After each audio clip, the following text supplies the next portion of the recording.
Hi friends, I'm recording this video to explain two problems which are part of chapter on security analysis.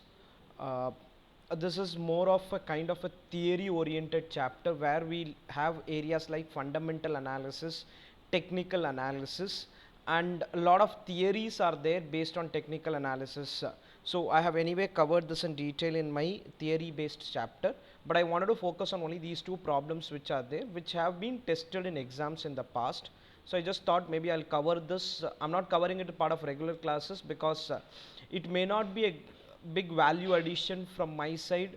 The reason I'm discussing this is it should not be left out, and that's why I'm discussing it. What I'm going to do is exactly the steps which are mentioned. So the first thing which you are going to learn is something called as exponential moving averages. So how exponential moving averages is calculated is what we will see.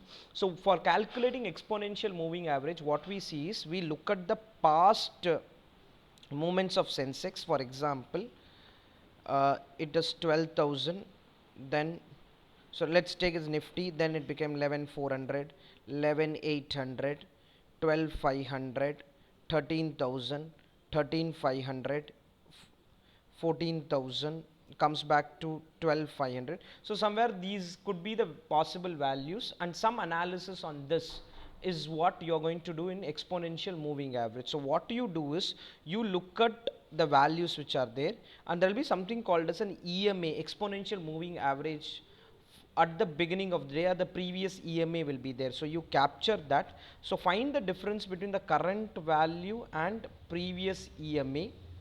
There's something called as an EMA adjustment to be done. So that is whatever value you get in step 1 and multiply with the value of exponent, and the current EMA is equal to previous EMA plus or minus EMA adjustment. Let's look at this question which is there. Question 1 of the security analysis chapter.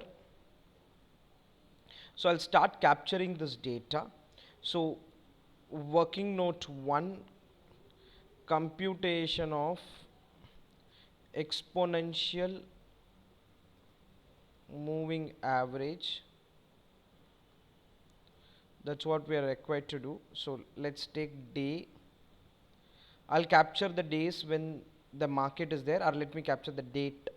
So 6, 7, then 10, 11, 12, 13 and 17. These are the days when market is there.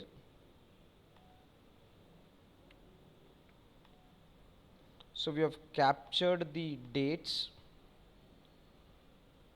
On these dates, let me also capture the Sensex which is there, which is 14,522, 14,925, 15,222, 16,000, 16,400, 17,000, 18,000. These are the values of Sensex which are there.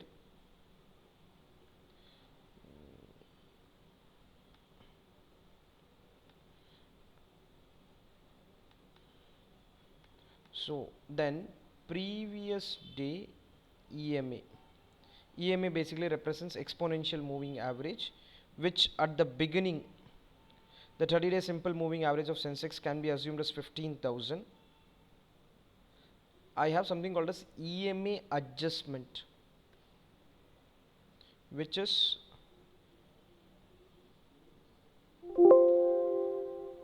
our EMA difference, or let me word it as difference itself. So difference is this value minus this, and then there's something called as EMA adjustment. This EMA adjustment will happen based on the exponent which could be given, which is 0.062. So my adjustment is this number into 0.062.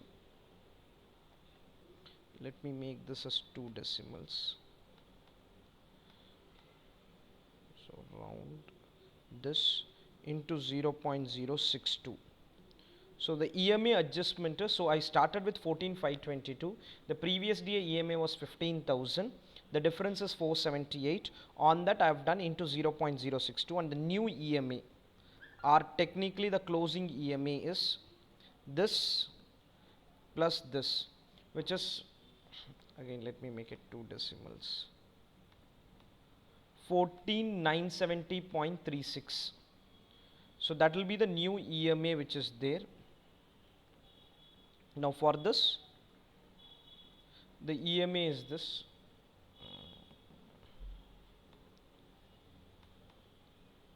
The difference is again the same calculation. Just give me a minute, let me adjust this at all places. The EMA adjustment follows the same formula into 0.062, and the new EMA is equal to this plus this number 14967. Goes on like this. I copy the next difference, EMA adjustment value. So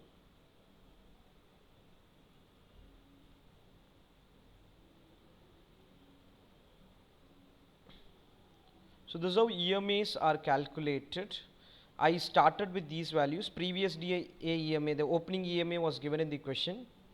Fourth column is column 2 minus column 3. EMA adjustment is equal to difference into 0.062, and the new EMA is equal to previous DA exponential moving average plus this EMA adjustment which is there, 29.64.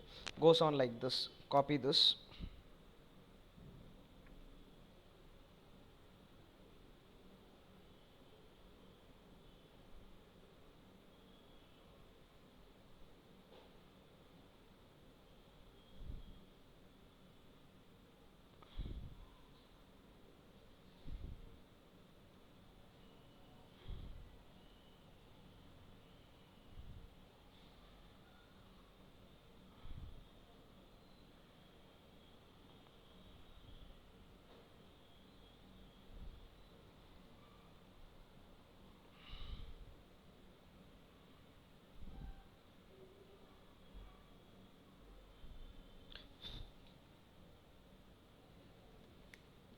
These are the values.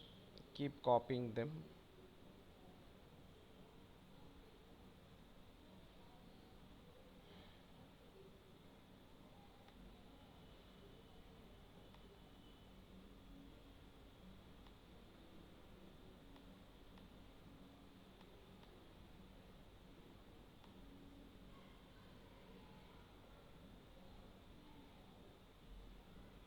Your notes are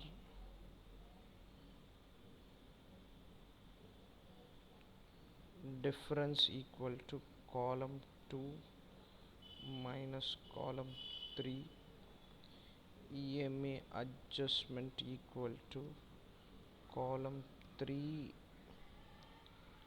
into EMA exponent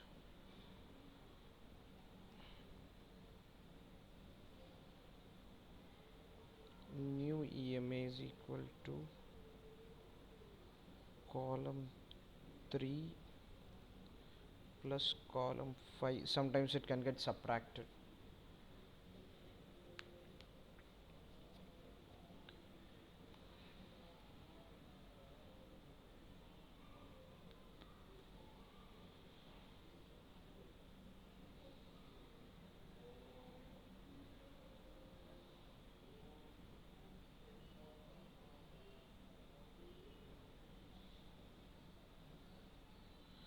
And comments, if you look at the exponential moving average, it has been more or less going up. When EMA is continuously going up, it would mean the market is in a bullish kind of a scenario. Bullish is the market is expected to go up. And in case you have not noted it fully, pause the video and keep recording it. I'll anyway proceed now. The market is bullish as the exponential moving average is an increasing trend. Investors can take long position in the market, can take long position in the market. That is what this question got tested in one of the recent exam again. So this is how you calculate exponential moving average. Just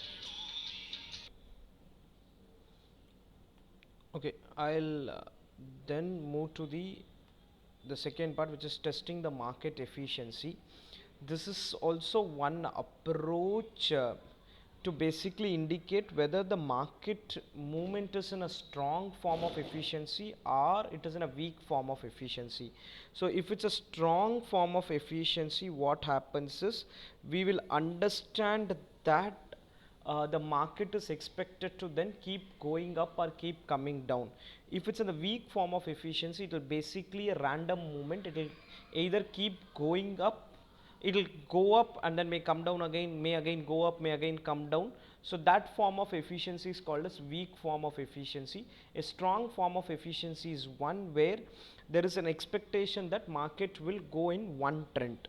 Now in order to do these type of problem, what we do is we first capture the closing index value for all days and mention the sign of price change. So let me keep parallelly doing this. So let's come to this test of market efficiency. Let me capture the data which is there, date and Sensex 110.07,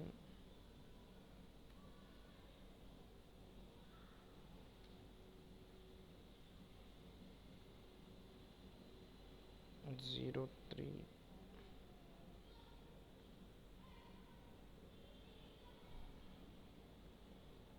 56,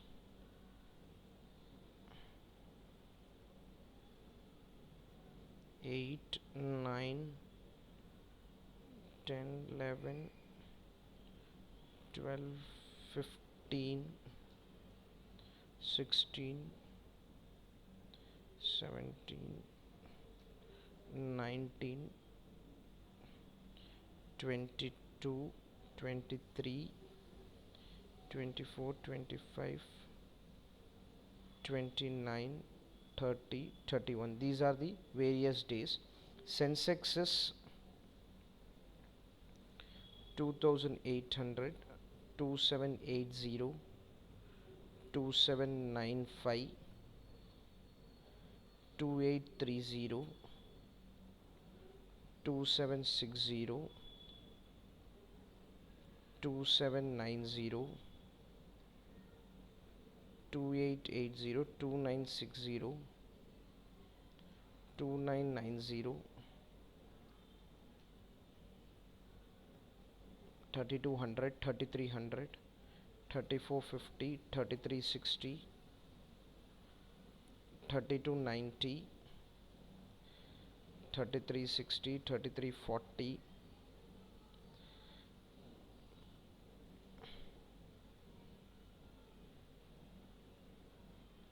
these are the values of Sensex given in the question.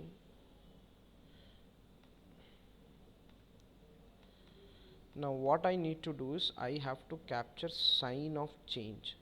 Either it could be a positive change or it could be a negative change. So I need to first capture that. Obviously we leave the first October one.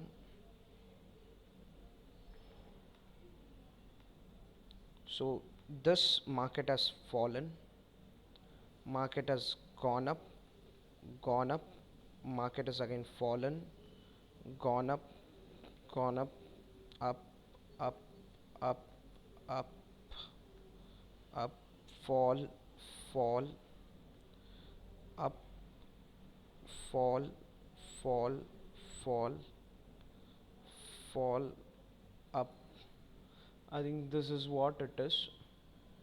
2780 fall had happened, up, up, fall, up, again it went up, went up, went up, went up, went up, went up, it came down, again went up, came down,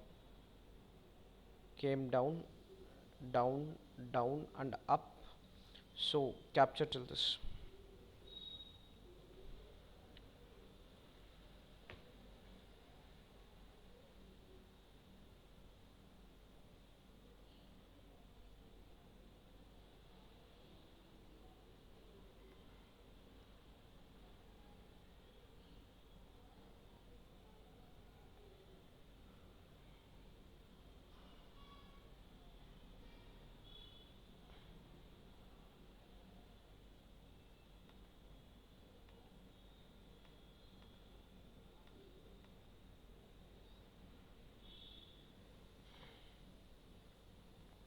quickly keep writing this, and then I take you through the next set of steps.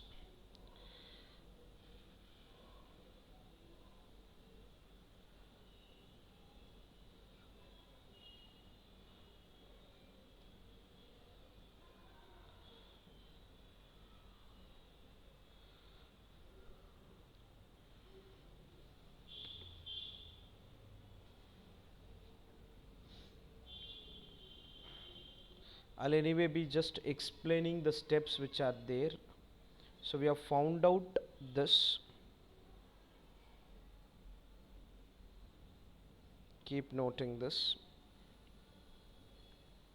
Then below this, number of positive changes n1. How many times the market went up is what I'm going to calculate here. 1, 2, 3, 4, 5, 6, 7, 8, 9, 10, 11. So positive changes is 11. Number of negative changes n2 is equal to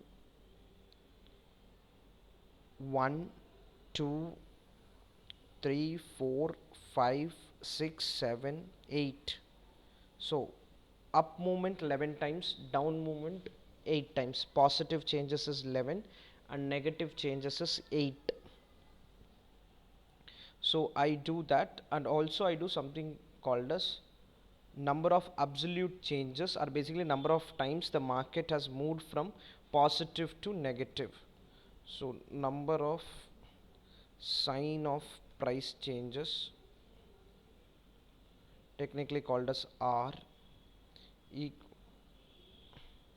equal to, now it started with negative, so 1 became positive 2. I don't consider this, positive continues to be positive. This is 3, this is 4. From negative it became positive, continues to be 4, 4, 4, 4, 4, 4.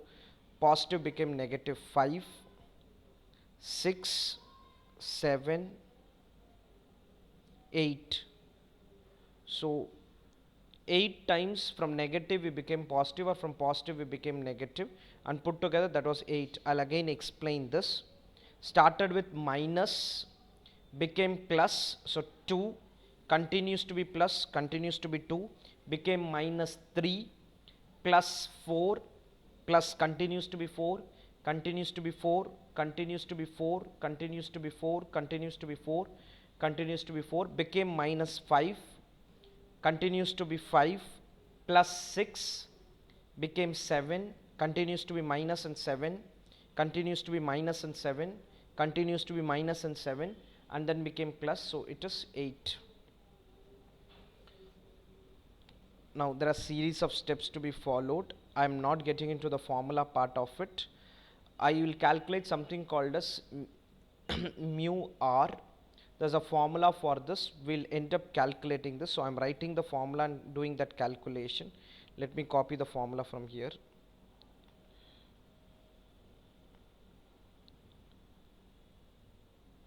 So below this,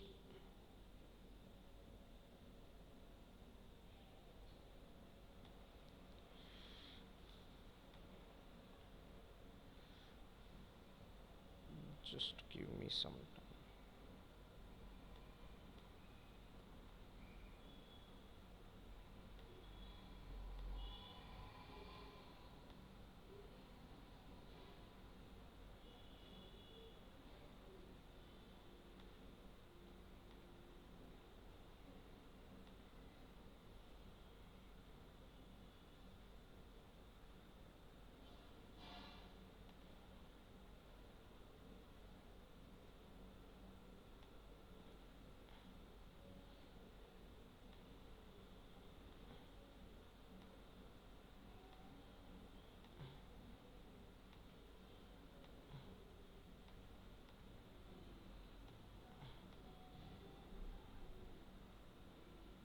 So 2 into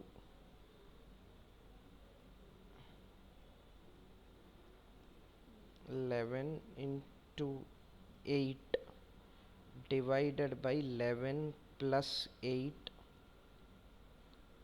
plus 1.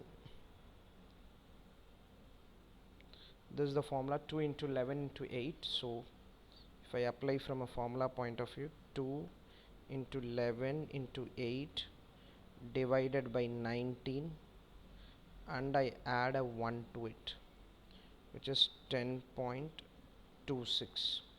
So mu r is 10.26. This is one part of the calculation. The second part, again it's a formula application, so I'm going to take the formula from here.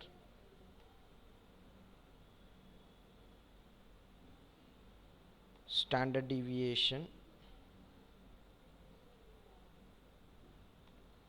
Derivation is something I'm also not that confident on, so I'm not getting into the derivation part of the formula.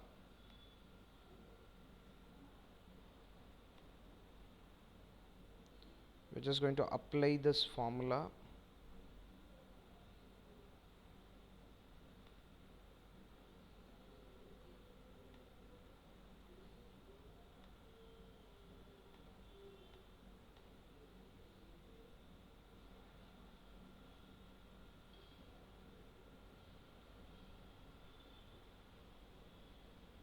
So 2 into n1 is 11, n2 is 8, again 2 into 11 into 8 minus 11 minus 8 divided by 11 plus 8 square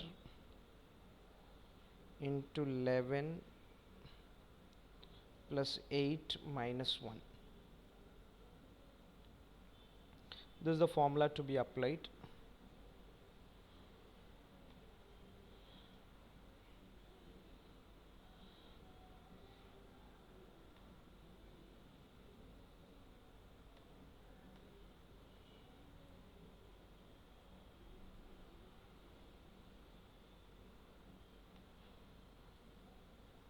So let me do the calculation. 2 into 11 into 8 is 352. 11 into 8 is 88, into 2 176. This is also 176 minus 19. Denominator 19 square is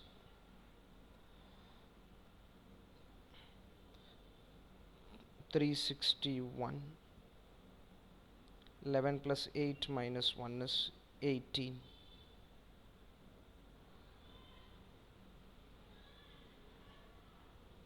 It will become 176 into 157.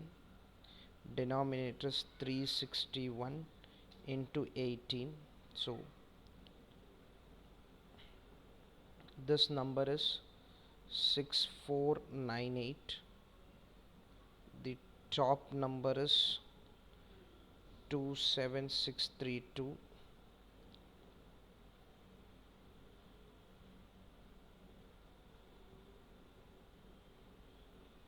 If we divide, we get it as 4.25.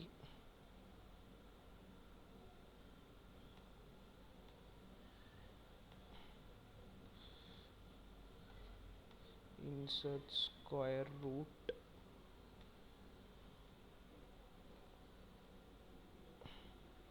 And if I take a square root of this,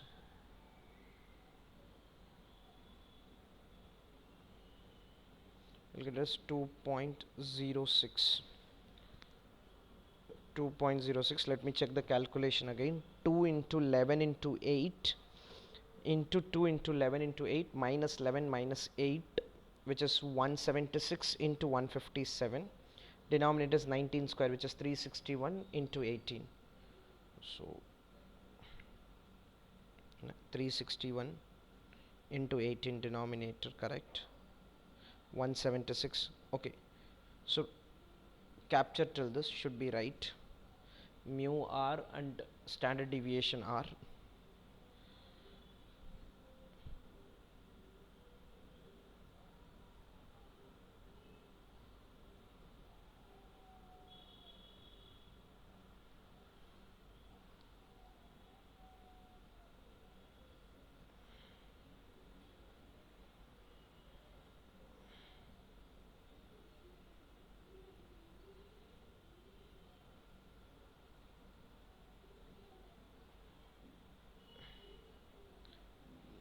Capture till this, and then I do something called as a lower limit and an upper limit identification using something called as a t-test. T-test is something you learn in statistics, so difficult for me to explain here, but I'll do this t-test kind of an understanding, and then I find something called as a lower limit and an upper limit, and if my computed value falls in this lower limit and upper limit, mark it as a weak form of efficiency. So they want us to do run test at 5% and 10%. It's application of run test,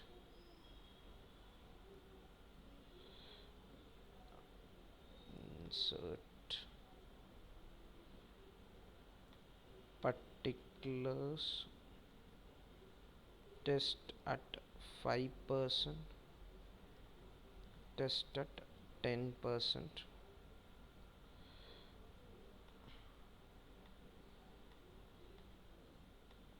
We have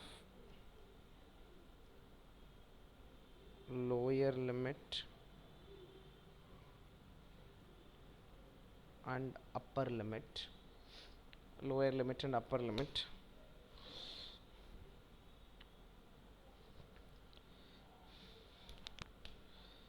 Now I should apply the t-test using this formula, and I normally apply it for n minus 1 degrees of freedom. N minus 1 is, n is 19, n minus 1 is, I'll have to apply it for 18 degrees of freedom. These are concepts which go in statistics, so based on that I will have to do the calculation. So I'm just copying the formula here.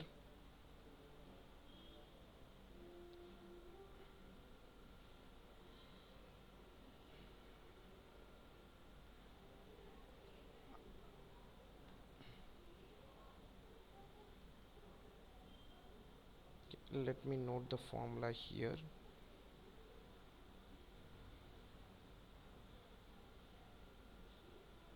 This is upper limit formula, and these are lower limit formulae.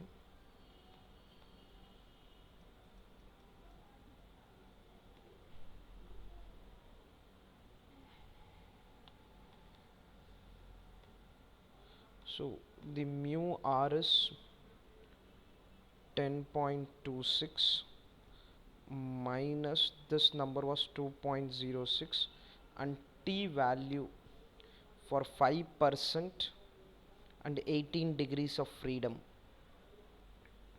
5% and 18 degrees of freedom is 2.101.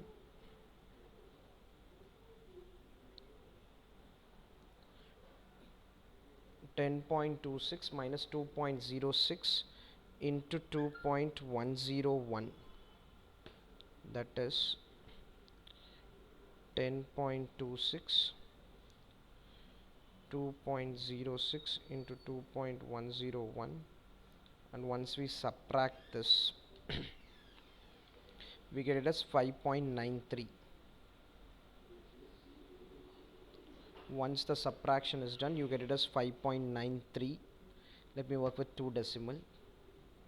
The same thing I apply here. The only thing is I will do plus.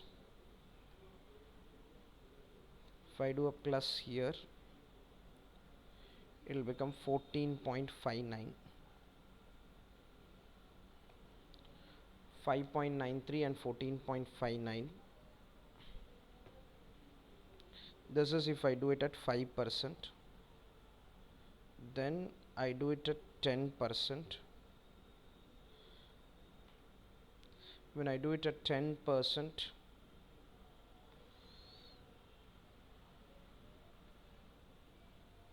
this will be 1.734.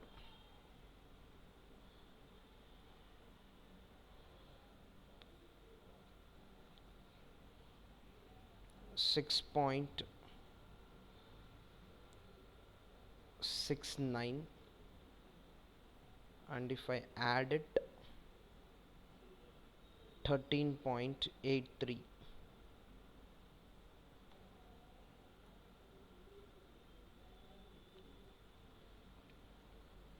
It will become 13.83 and 6.69. These are the two numbers.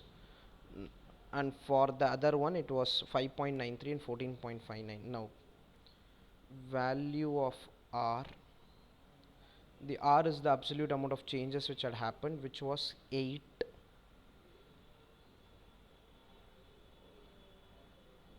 And conclusion, market exhibits weak form of efficiency as computed R falls between lower and upper limit. Let me merge it together. At both the levels, my conclusion is market is having something called as a weak form of efficiency because the computed R falls between this limit. Computed R falls between lower and upper limits. So I would suggest you to revise this the day before exam, because if at all it comes, you may have to remember this formula, and at max you can remember this for a day. So see this day before exam and apply it in exam if at all it comes there. And this was tested once in old syllabus. Question number 1 has been tested once in old syllabus, once in new syllabus. The latest exam this did come. So please do watch out these two questions, because if at all it gets tested, you may have to see this day before exam and present it in exam in this manner.